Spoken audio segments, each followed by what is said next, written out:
capítulo 10 e versículo 17, não precisa abrir lá, mas estou procurando nesses dias dar alguma instrução, porque como eu já lhes falei, realmente a minha responsabilidade em lhes ensinar é importante, porém é também importante vocês compreenderem que para que haja o resultado que Deus quer, importa você fazer a sua parte também.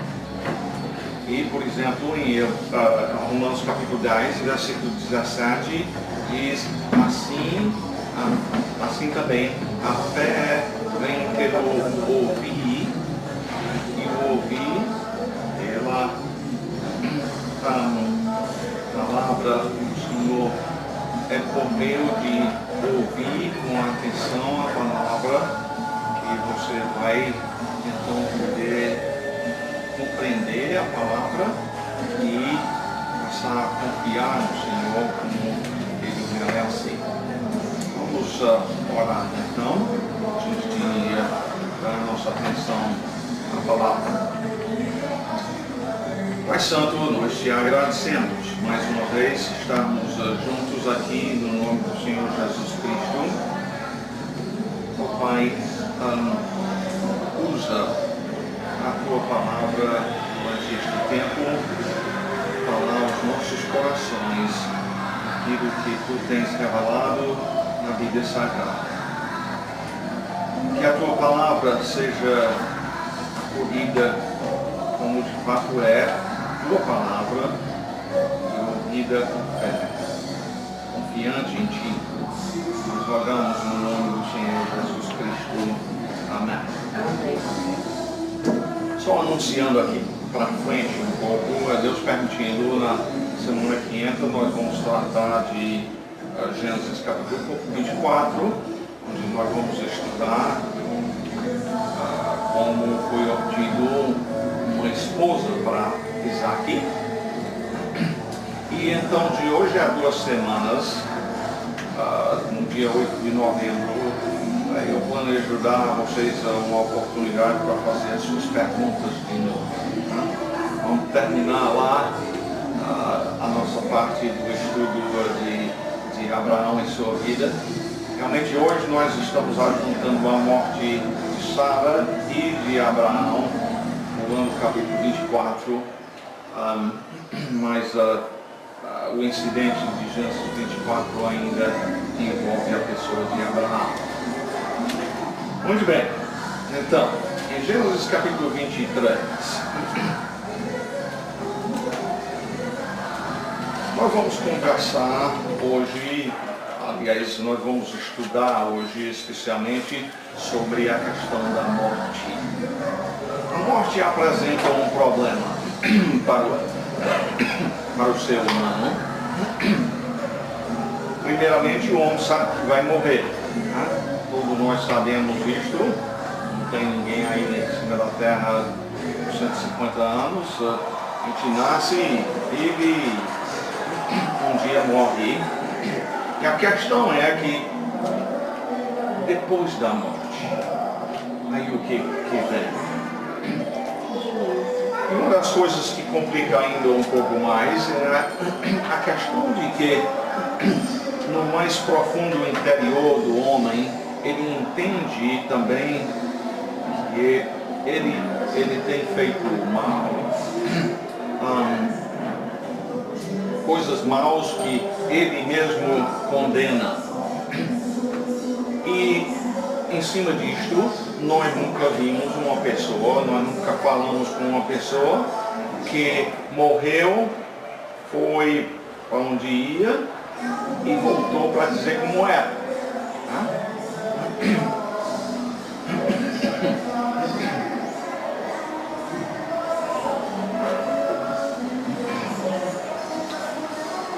Neste caso, então, o que fazer? E a resposta é, graças a Deus, nós temos a Bíblia Sagrada, a revelação de Deus sobre este assunto. A Bíblia responde por quantas vezes a pessoa morre. Em Hebreus capítulo 9, versículo 27 diz: e assim como aos homens está ordenado morrerem uma só vez, vindo depois disto o juízo.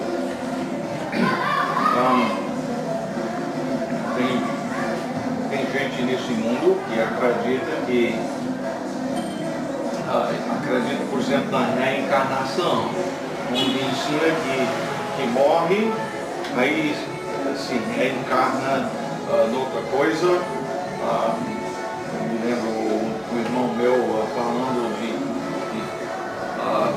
ele está pintando na casa de um médico lá nos Estados Unidos, e a casa era cheia de barata. E lá nos Estados Unidos nunca as pessoas de lá permitem tal coisa dentro de casa. Mas no caso é porque era um indiano, e o indiano não mata uma barata ou outras coisas, porque pode ser a reencarnação de um dos seus antepassados. Barata traz muita sujeira. Interessante que é um médico, né? Mas a maneira que a pessoa vive é justamente afetada pelo que ele crê. Ele cria na reencarnação, mas Hebreus 9:27 diz que a gente só morre uma vez. Assim sendo, a doutrina espírita da reencarnação é verdade? Não pode ser, né? Porque na reencarnação você morre, pode se tornar um rato, e aí reencarnar numa barata, e depois progredir para um boi. Não sei se seria o progresso não, mas essa não é o quadro dele. Hebreus. Pois bem. Agora, dando mais de perto a nossa atenção a Gênesis capítulo 23, eu comecei dizendo que este capítulo é sobre a morte de Sara. Mas, ao estudá-la, eu descobri que tem uma palavra-chave que é um tanto ligado com a morte, mas não é a palavra morte. É a palavra sepultar ou sepultura. Tanto que a palavra sepultar ou sepultura é registrada no texto 13 vezes, muitas vezes. Então, o texto trata-se da morte, mas em resultado disto, a necessidade de sepultá-la. Então, quando você estuda a Bíblia, procure as palavras-chave, e especialmente lendo repetidas vezes, você vai descobrir as mesmas. Agora, chegando então à morte e sepultura de Sara e Abraão, vamos voltar ao nosso pensamento. Nós estamos no livro de começos, de origens, no livro de Gênesis, e a primeira vez que nós encontramos a palavra morte está em Gênesis 2, 16 e 17. Deixa eu mencionar logo aqui uma razão porque é bom que você aprenda essas coisas hoje, até que anote algumas delas, se pode. É porque muitas das boas oportunidades que eu tenho tido de evangelizar pessoas é quando morre alguém e ter um velório em casa. Em Calcaia, que vinha para cá, sempre quando morria alguém na vizinhança, eu ia lá e invariavelmente sempre eu tive a oportunidade de pregar a palavra de Deus lá. mesmo sendo pessoas de outras igrejas. Lá em Gênesis 2:17, então, nós encontramos a primeira vez registrado a palavra morte, onde Deus disse a Adão e Eva: de toda a árvore do jardim aqui vocês podem comer livremente, mas do fruto da árvore do conhecimento do bem e do mal não coma, porque no dia em que dela comer, certamente morrerá. Primeira referência à morte, né? Que viria então como consequência de desobedecer a Deus. E quando Deus falou sobre morte lá, ele não estava referindo meramente à questão de morte física, mas sim à morte espiritual. A morte física, então, é a separação entre o corpo e a alma. Na realidade, quando a pessoa morre, o corpo todo está lá, só não tem mais vida.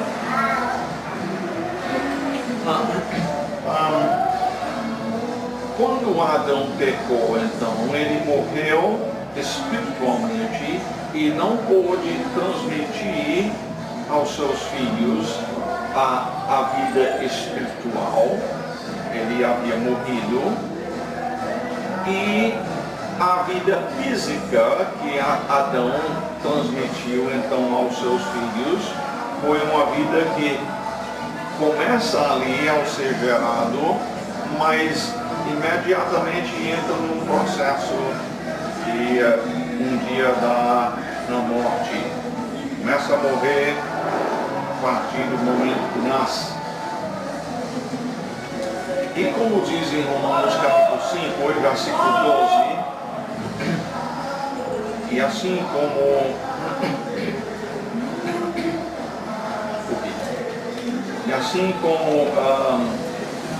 por um só homem entrou o pecado no mundo, e pelo pecado a morte, assim também a morte passou a todos os homens, porque todos pecaram. A morte, então, é ligada lá naquele texto com a questão do pecado. O homem nasce um pecador e, portanto, todos eles vão morrer. É importante também entender uma coisa em conexão com a morte. É lembrar também que Satanás é homicida e incentivou o homem a comer o fruto proibido e morrer em consequência. Deus havia dito: se comer, morre. O diabo disse: se comer, não morre, incentivando assim o homem a comer e assim sendo um homicida, matando o homem desta forma. O diabo ainda é mestre em manter o homem cativo dele, governando-o por meio do medo. Hebreus 2:15 menciona que o diabo leva as pessoas cativas por meio do medo, do terror da morte. Mas o mesmo texto diz que Cristo veio para nos livrar do temor da morte. Mas, por outro lado, o discípulo de Jesus, para ele, enfrentar a morte não é enfrentar o desespero ou morrer sem esperança. O que crê em Jesus, o que crê que Jesus morreu e ressuscitou por ele, vê que nele partir estar com Cristo, que é, Paulo diz em Filipenses 1:11,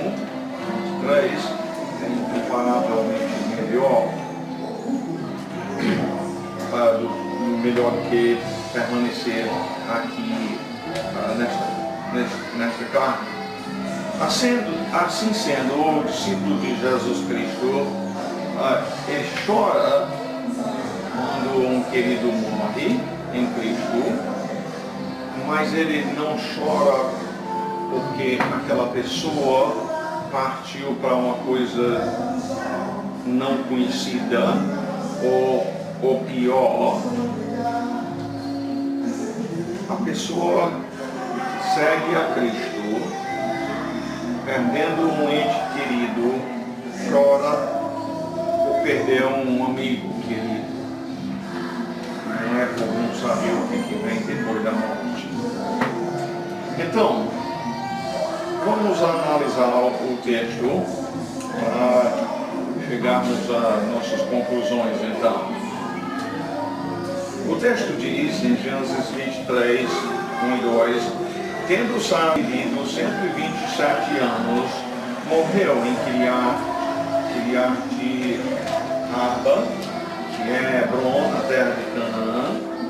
Veio Abraão lamentar Sara e chorar por ela. Aliás, Sara é a única mulher em que na Bíblia é registrado quantos anos ela viveu. Interessante.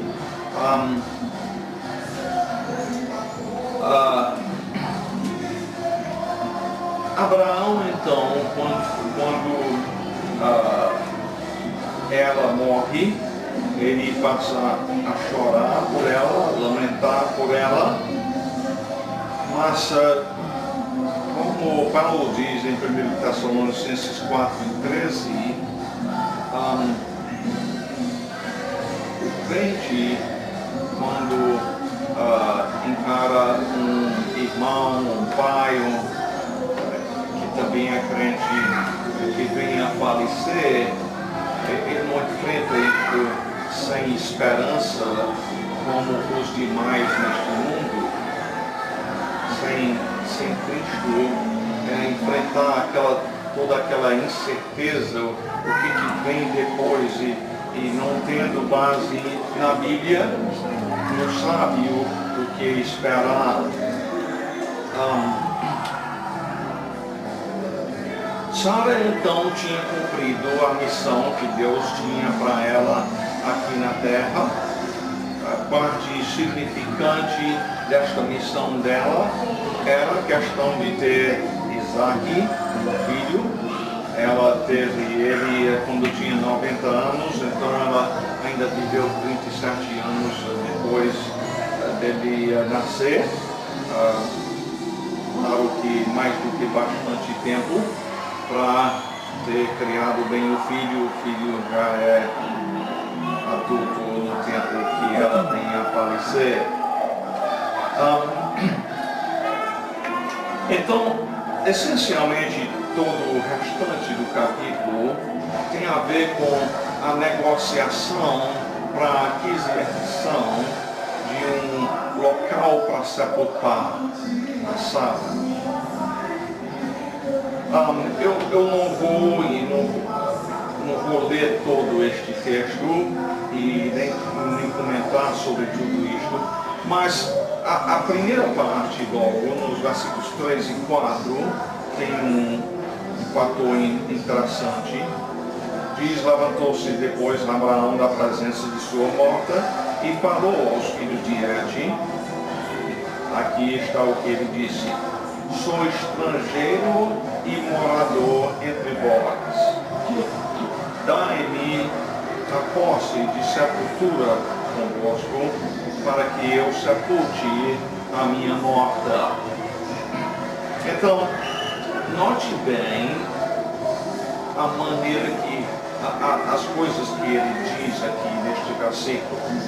Lembra-se que Deus tinha dito: Abraão, sai da tua terra, vai para uma terra que eu vou te mostrar, eu vou dar esta terra à sua descendência, em ti serão abençoadas todas as nações da terra, seja uma bênção para elas.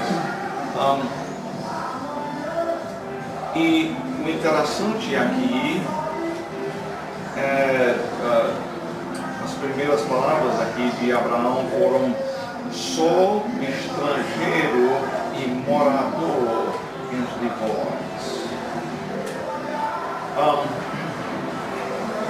Você sabe quanto tempo Abraão tinha morado lá nessa época? 62 anos. A idade da Diana quase. Daqui menos de 2 meses ela vai terá 62. Então, Abraão tem morado todo esse tempo e ele ainda não tem um pedaço de chão onde sepultar a esposa. Ele diz: eu sou estrangeiro e morador entre vós.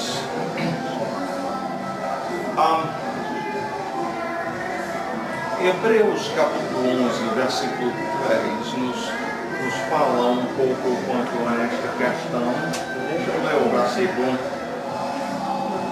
Todos estes morreram na fé, sem ter obtido as promessas, vendo-as, porém, de longe, e saudando-as, e confessando que eram estrangeiros e peregrinos sobre a terra. Abraão, então, confessando que era peregrino. Hebreus quanto? Hebreus 11 e 3. Hebreus 11 e 3. E então, o que eu quero que nós vejamos aqui especialmente é isto.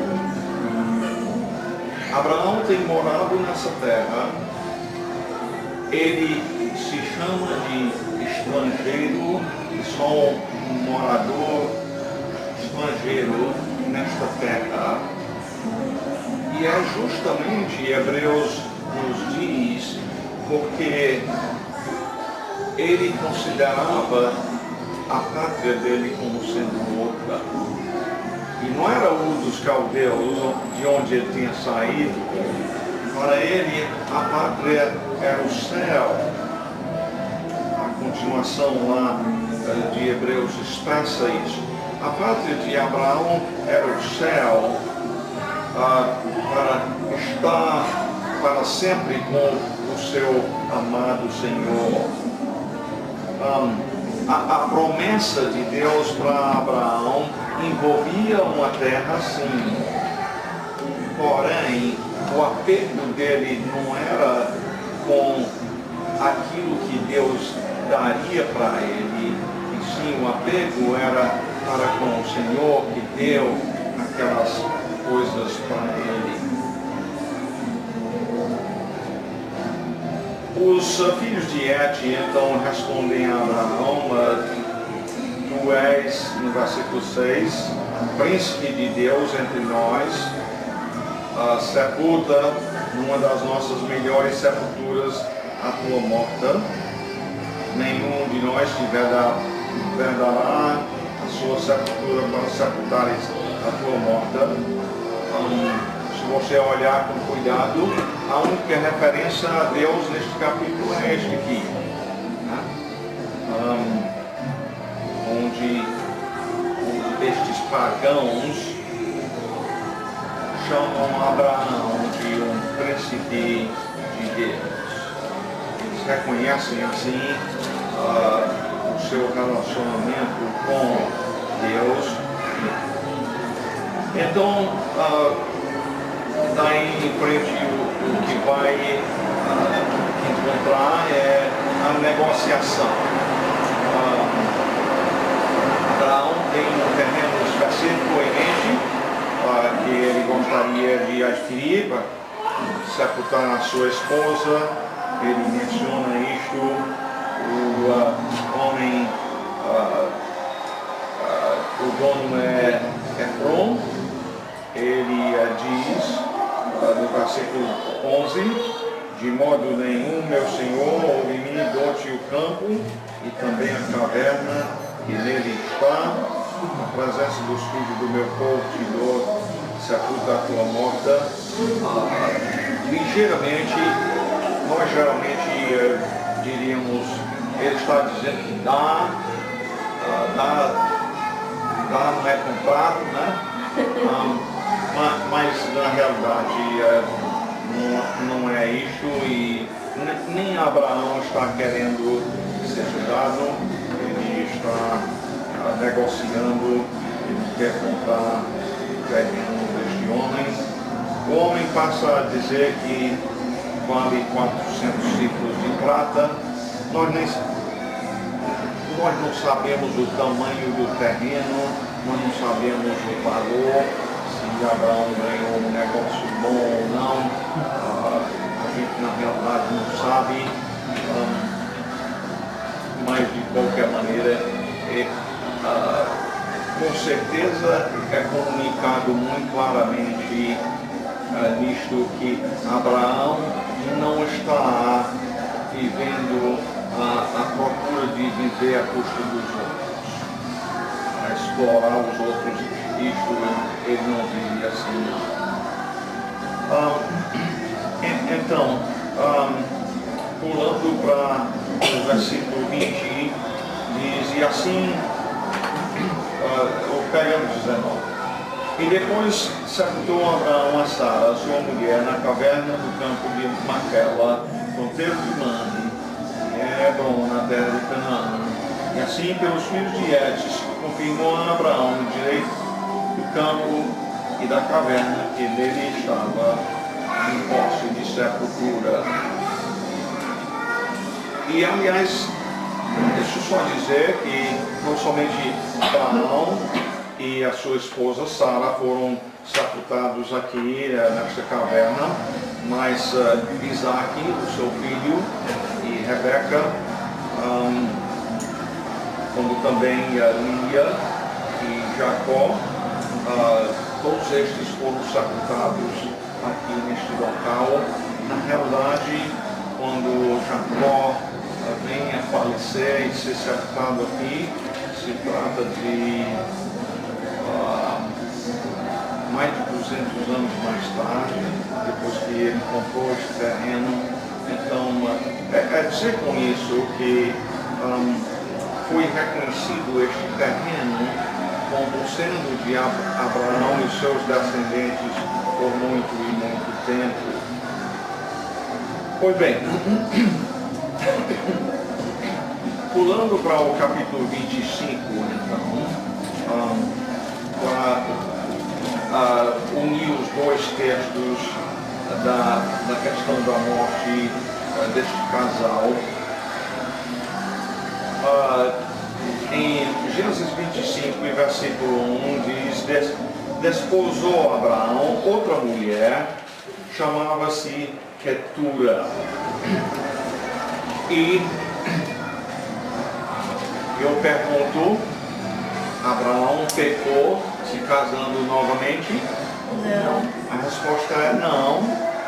Os votos do casamento são fidelidade um ao outro enquanto Deus os der vida. Enquanto Deus dá vida aos dois, um morrendo, terminou o voto, terminou a obrigação para com o outro. Então, Abraão não ofendeu a Deus aqui, se casando novamente. É verdade que às vezes os filhos não gostam, não. Muitas vezes acontece assim, mas que é pecado não é não. Quando Sara morreu, então Abraão estava livre para se casar novamente. Lembre-se, Sara morreu quando Abraão tinha... Sara morreu quando tinha 127 anos. Quer dizer que Abraão tinha 137, tinha 10 mais do que ela. Então, mesmo nessa idade toda, ele ainda achou que deveria casar novamente. E não somente casou-se novamente, talvez com 138 anos, eu não sei. Mas ele viveu ainda 38 anos mais depois disto. Ele morreu, como nós vamos ver no versículo 7, 175 anos de idade. E se casando, ainda gerou, por meio de Ketura, mais 6 filhos, cujos nomes são mencionados no versículo 2, e aí alguns dos netos são mencionados em sequência. E aí fala bem pouco sobre estes, para dizer no versículo 5, Abraão deu tudo o que possuía a Isaque, porém aos filhos das concubinas que tinha, deu ele presente, e ainda em vida os separou de seu filho Isaque, enviando-os para a terra oriental. Eu imagino que, rico como Abraão era, que não foi um presente insignificante, não, que ele deu aos filhos, a estes outros filhos de Ketura, mas o importante é que Deus havia feito aliança com Abraão para, por meio de Isaque, o único filho da esposa, podemos dizer, a esposa principal. Não é que Ketura não fosse esposa, mas já na sua velhice e por pouco tempo. Mas a aliança de Deus foi com Abraão e com o seu filho Isaque.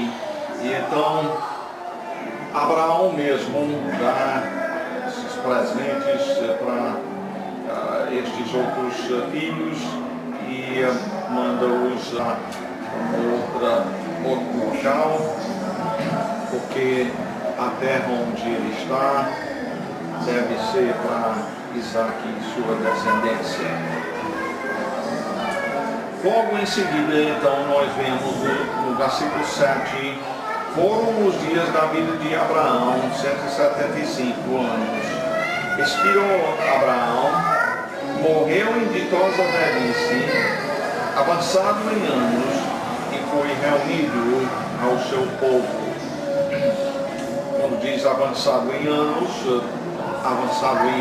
quanto à sua época, ele viveu muito tempo antes dele, não muito tempo antes, as pessoas viviam até muito mais tempo.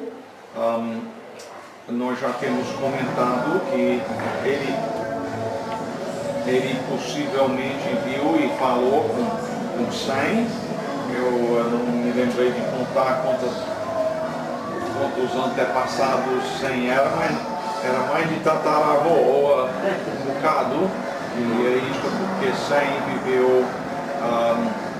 600 anos, né, que o livro aqui de Abraão, e viveu 500 anos depois do dilúvio, então atingiu os dias de Abraão. Se os dois estavam na mesma região e falaram, a gente não sabe, mas pelo menos em termos das pessoas da época de Abraão, isso foi considerado avançado em anos. Nota bem a maneira que é descrito a morte dele: morreu em ditosa velhice. A palavra ditosa significa feliz.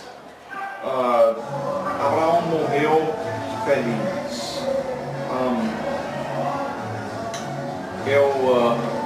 Isso traz à minha memória realmente 10 anos atrás, neste próprio mês, realmente no dia 6 desse mês, completou 10 anos que o meu pai faleceu.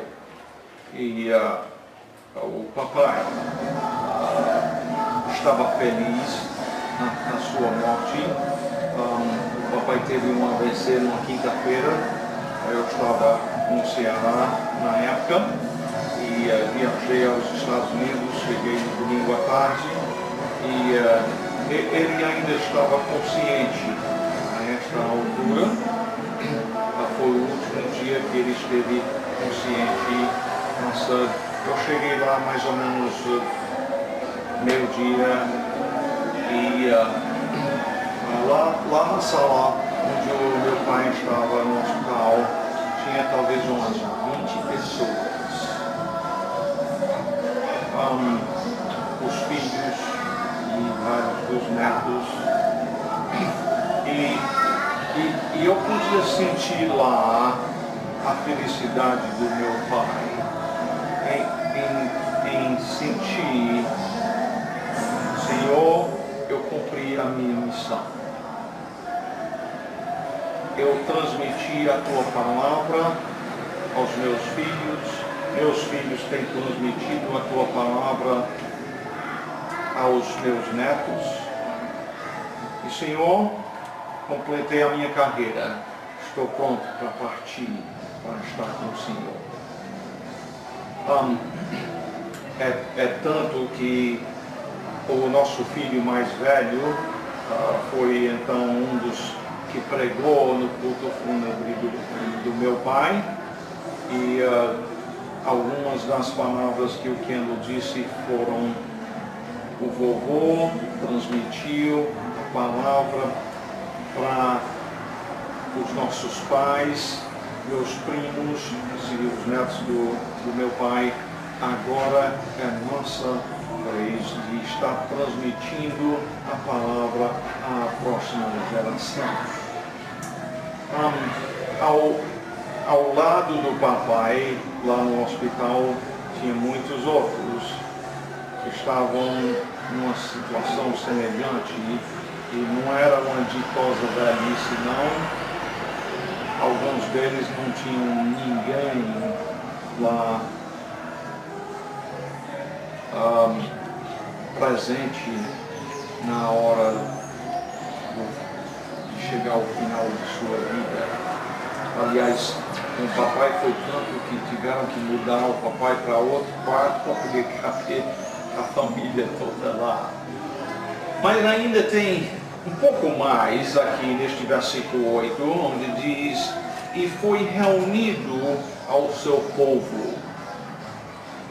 Esta frase aqui, e foi reunido ao seu povo, é usado muitas vezes na Bíblia em relação à morte de alguém, mas está comunicando aqui mais do que só que morreu. Se diz e foi reunido ao seu povo, está comunicando mais do que só a ideia que morreu, mas é a continuidade de estarem juntos depois da morte. Foi reunido ao seu povo. Comunica a ideia de um contato, de estarem presentes, conscientes, junto um com o outro. Agora, tendo dito isto, foi reunido ao seu povo, nós precisamos compreender uma coisa aqui, e isto das palavras de Jesus em Lucas capítulo 16, lá o rico, na história do rico e Lázaro, todos dois vieram a morrer, e a Bíblia, por meio disto, ensina que depois da morte as pessoas vão para um de dois destinos. O rico morreu e foi sepultado e se encontrou então no inferno, ao passo que, quanto a Lázaro, ele morreu e foi para o céu. Então, o rico que se encontrou no inferno, a conversa não é de que foi reunido ao seu povo, de fato lá ele comunica que mande Lázaro à terra para avisar os meus irmãos que não venham para cá. Então, ele não se viu achando que seria melhor e coisa boa para ele que tivesse a presença dos seus irmãos no inferno. Não é que lá no inferno se vive em farra, em festa, em bebedeira e na prostituição e assim por diante. Ele não acharia que seria melhor para ele com seus irmãos lá, não. Ao passo que para o partir e estar com Cristo é melhor e assim estaremos para sempre com o Senhor. Então não devemos pensar do céu primeiramente em termos de, por exemplo, no meu caso, estar com o papai de novo, ou Abraão de estar com Sara de novo, mas primeiramente de estar com o Senhor. Mas essa frase, e foi reunido ao seu povo, envolve também a presença dos demais da família. Versículos 9 e 10, sepultaram Isaac e Ismael, seus filhos, na caverna de Macpela, no campo de Efron, filho de Zoar, o Eteu, fronteiro a Mari, o campo que Abraão comprara aos filhos de Et. Ali foi sepultado Abraão e Sara, sua mulher. Então, o campo que nós acabamos de ver, que ele negociou para comprar, foi onde ele foi sepultado. É interessante que foram unidos os dois filhos aqui, Isaac e Ismael, e sepultaram. E depois da morte de Abraão, Deus abençoou Isaac, seu filho. Isaac habitava junto a Beer-Lahai. E nós vamos ver depois, daqui a 3 semanas, Deus permitindo, nós vamos estudar mais sobre a vida de Isaac. Mas antes de passar para a questão de Isaac, em termos da sequência de Gênesis, Deus se agradou de mencionar os descendentes de Ismael, versículos 12 a 18 de Gênesis 25, e isto justamente porque, se vocês se lembram, lá no 17,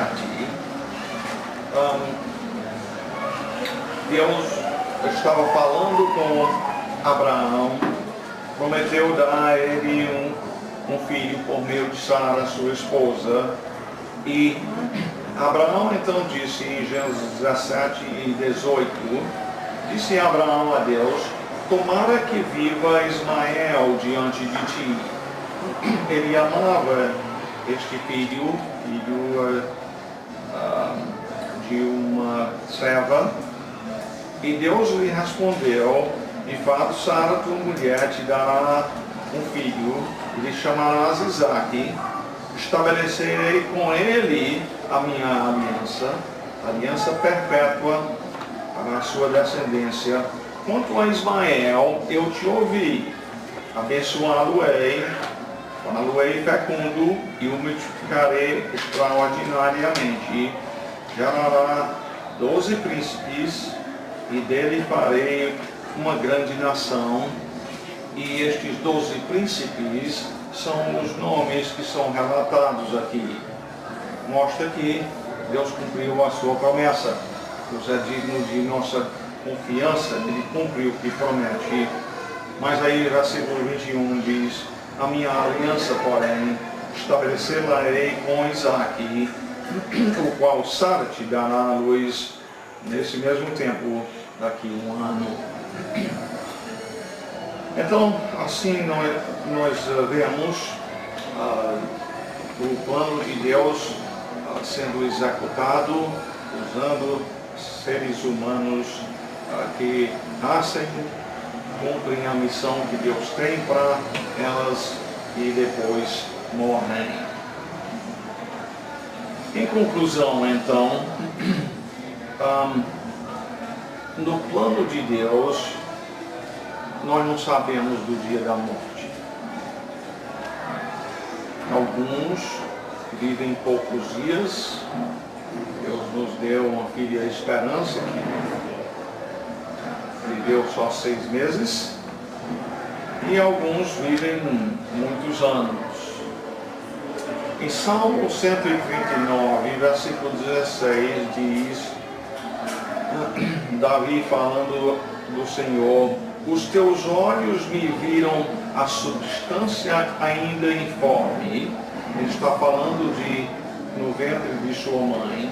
E no teu livro foram escritos todos os meus dias, cada um deles escrito e determinado.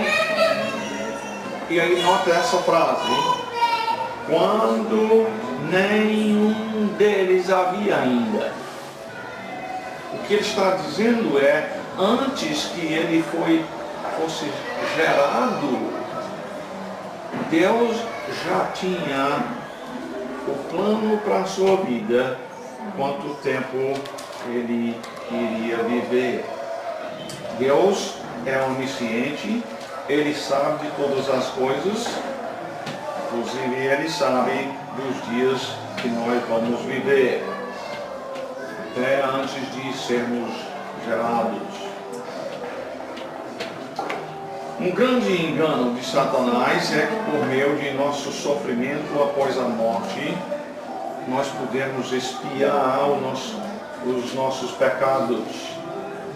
Seja isto na doutrina da Igreja Católica Romana, a Igreja ensina então a doutrina do purgatório, ou seja, no Espiritismo, com sua doutrina da reencarnação. Estas duas coisas são mentiras do diabo. Estas doutrinas desfazem a importância e a suficiência do sacrifício de Cristo. Se você vai sofrer no purgatório para expiar, sofrer pelos seus pecados, isto desfaz na importância e na suficiência do sacrifício de Jesus Cristo. A mesma coisa com a doutrina da reencarnação, é entender que a reencarnação, a ideia aqui é que se você baixar de ser humano para um rato, digamos, é lá para sofrer uma vida inferior, sofrer pelos seus pecados, para ver se você progride depois.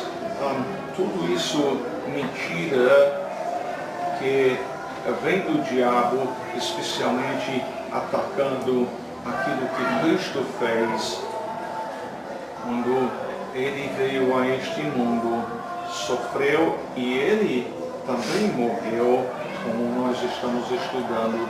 Ele morreu para pagar o débito do nosso pecado. E todo aquele então que reconhece o seu pecado, reconhece a sua total incapacidade de pagar pelo seu próprio pecado contra um Deus Santo, ele então, lançando-se sobre Cristo, confiando nele, ele então é salvo, ele então tem o seu pecado expiado, ele é justificado. a morte de Cristo comunica para nós que para Deus não existe outro meio do homem ser salvo. Somente por meio da morte de Cristo. A morte dele não foi em vão. Se purgatório existe, se reencarnação existe, e com isto se alcança o céu, então Cristo morreu em vão.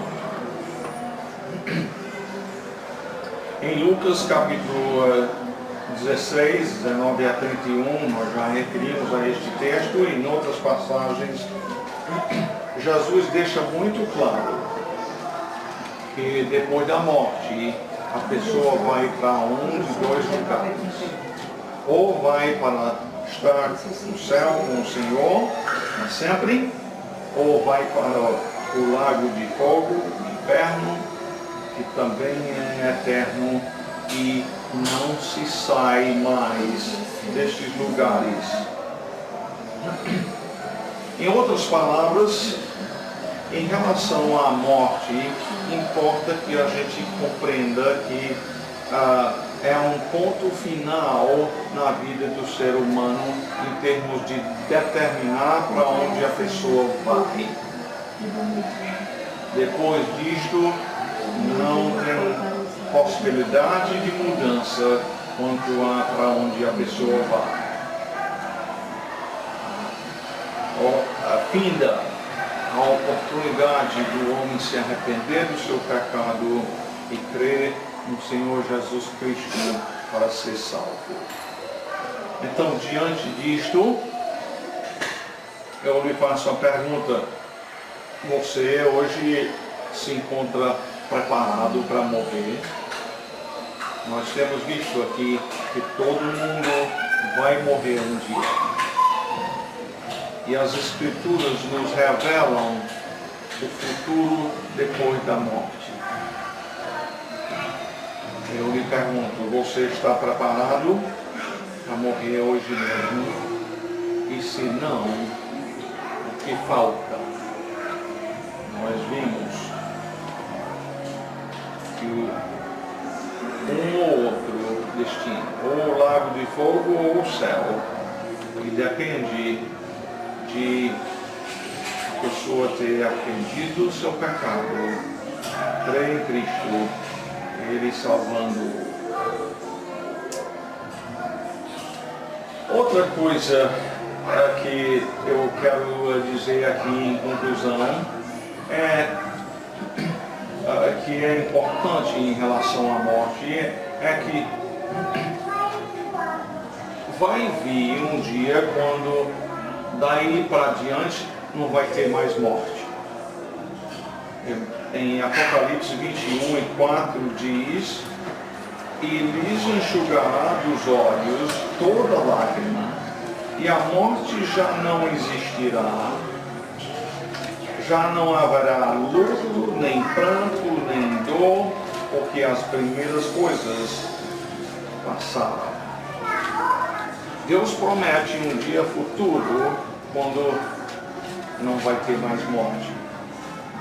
E todas essas coisas associadas à morte também não vão ter mais. Luto, pranto, dor, choro. Agora, esse tempo já chegou? Não. E isto é importante porque nos livra do engano de pessoas nos nossos dias que querem dizer que se a pessoa crê em Jesus, será curado agora.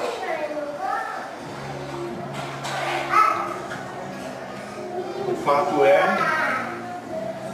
que mesmo que creiamos em Cristo, vamos morrer. Não tem a garantia bíblica de que todo mundo vai ser curado se crer em Jesus. Nós estamos falando contra a questão de que Ele pode curar, assim Ele queira. Mas é engano pensar que se crê em Jesus tem que ser curado. Porque ele tem o poder sobre a morte, mas não é até o tempo lá no futuro que Deus vai acabar com a morte. E não vai existir mais nem doença, nem dor, e assim por diante. E finalmente, eu quero que vocês vão comigo a Mateus capítulo 10. Vou concluir aqui, Mateus capítulo 10. Aqui Jesus está dando instruções aos seus discípulos. E ele fala sobre a morte neste texto. E tem uma aplicação muito importante para nós. Mateus capítulo 10, versículos 28 e 29. Jesus está enviando os seus discípulos a pregarem. E ele diz: não temais os que matam o corpo e não podem matar a alma. A nossa tendência é temer isso, não é? E é a correr disto. E Jesus diz: não temais os que matam o corpo e não podem matar a alma. Mas tendo dito não tema, ele passa a dizer: temei antes aquele que pode fazer perecer no inferno tanto a alma como o corpo. Ele diz: não tema o homem, tem um, porém, que você deve temer, e é temer a Deus. Aquele que pode não somente matar, mas ainda lançar no inferno. E ele, então, compreendendo que os seus discípulos diriam: Jesus, você não está dando valor às nossas vidas, dizendo: não tema os homens que podem te matar. E Jesus diz: não se vendem 2 pardais por um assi. Quer dizer, 2 pardais não valem quase nada, e nenhum deles cairá em terra sem o consentimento de vosso Pai. O que Jesus está dizendo é: seria um pardal que não vale mais do que a metade de um aço, e nenhum destes venha a morrer, cair a morrer, sem o consentimento de Deus. O que isso significa para mim, que sou um discípulo de Jesus? Ninguém vai poder me matar sem Deus consentir. Não vai pegar ele dormindo uma hora, ou cuidando de outra coisa e não pode cuidar de mim. Eu não tenho que me preocupar quanto a isso. Porque até as coisas menores estão sob o controle dele. E por isso, a lição que Jesus está dando aqui, de compreender a soberania de Deus sobre a vida, é nos lavar a coragem no evangelizar. Pessoas podem não gostar de jeito nenhum, podem querer até matar, mas podemos proceder na confiança que ninguém pode tirar as nossas vidas, se não for pelo consentimento do Senhor. Se nós tenhamos então coragem de viver confiante na soberania dele. Vamos orar. Obrigado ao Pai, mais uma vez, pela tua preciosa palavra que acabamos de estudar este texto. Nós pedimos que tenha o devido resultado de nos levar a te amar mais, confiar mais em ti, que tu mereces isso, especialmente diante de